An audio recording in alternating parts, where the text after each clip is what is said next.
Et pour parler de cette situation tendue à Hong Kong, on retrouve tout de suite Lun Zhang, sociologue chinois, professeur à l'université de Cergy.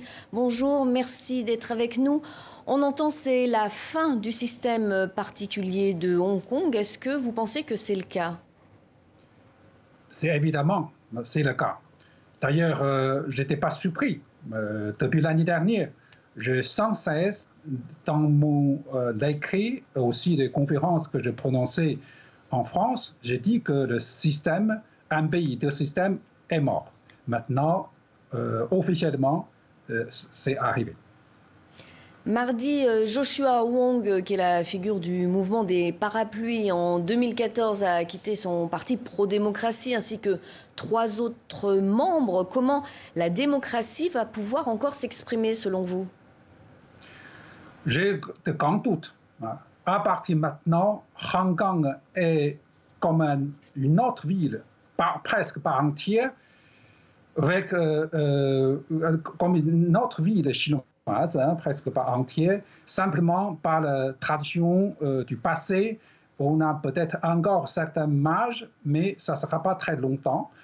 Surtout dans cette circonstance actuelle, Pékin va exercer davantage de contrôle, même focalisé sur Hong Kong plus que sur n'importe quelle ville pour vraiment appliquer cette loi est terrible.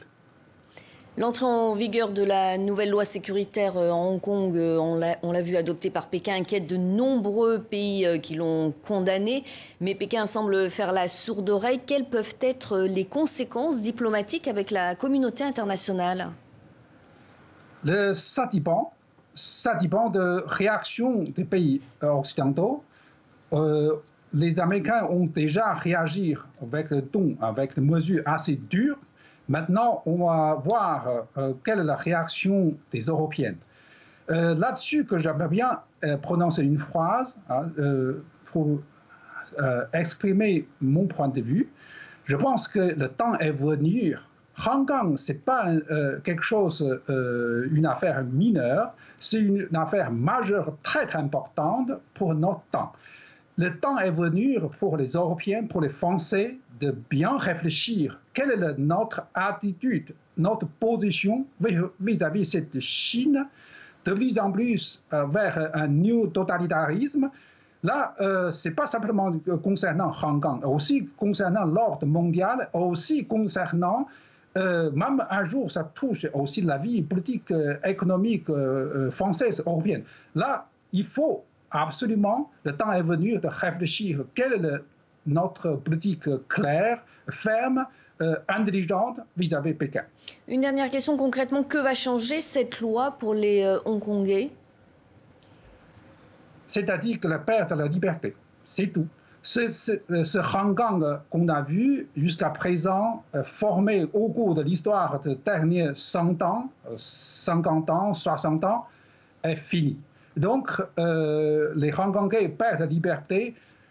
Je ne vois pas d'autre issue pour certains Hongkongais que de partir. Donc, on va voir une tendance peut-être d'immigration et aussi certains actes terroristes, entre guillemets, au sein de Hong Kong. C'est ce que j'avais prévu dès l'année dernière, au mois de juillet. Merci beaucoup Lun Zhang pour votre analyse. Je rappelle que vous êtes sociologue chinois, professeur à l'université de Cergy.